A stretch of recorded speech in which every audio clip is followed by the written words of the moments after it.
Jika berada di kawasan Kabupaten Pali, mampirlah ke tempat usaha ikan sangkururung milik Erwin yang berada di kawasan Talang Pipa, Kecamatan Talang Ubi, Pali. Ikan sangkururung, olahan ikan yang siap disantap untuk dimakan. Adapun proses pembuatan ikan sangkururung dengan sistem memasak dengan cara pengasapan. Biasanya, ikan sangkururung dari ikan sungai seperti toman, gabus, nila, dan patin. Biasanya ikan dicampur dengan bumbu rempah-rempah seperti bawang merah dan bawang putih, cabai, asam, gula, dan garam. Setelah dicampur bumbu pada ikan, barulah ikan dimasak dengan proses pengasapan sekitar 1 hingga 3 jam, sesuai jenis ikan dan ukurannya. Serta jika sudah masak, ikan tersebut akan memiliki aroma sedap dengan rasa yang cukup pedas.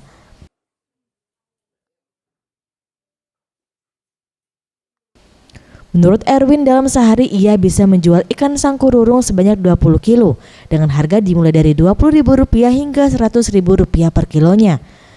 Harga ikan sangkururung tersebut disesuaikan dengan permintaan para pembeli, seperti ikan patin dengan harga Rp50.000 per kilo dan ikan gabus serta ikan toman dengan harga Rp70.000 per kilo.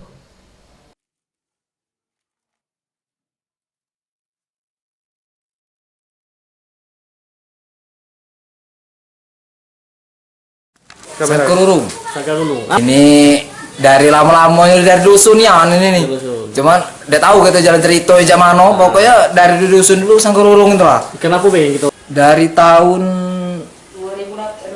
2002 bumbunya. Bumbu apa? Ya bumbu asap, bumbu dengan asap ini khasnya.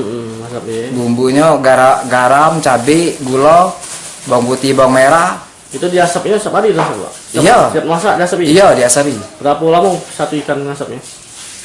Kalau patin 3 jam, nila 2 jam. Tergantung memesan. Iya. Ini ya? Iya. Kak, pernah kan kemarin ada dibawa ke Bogor. Ibu Erwin juga mengatakan para pembeli rata-rata para pendatang dari sejumlah daerah dan warga sekitar Kabupaten Pali. Dan ia berharap ke depan kuliner ikan sangkururung dapat terus berkembang, dicintai dan disenangi masyarakat luas. Boris Simbolon, Sriwijaya TV.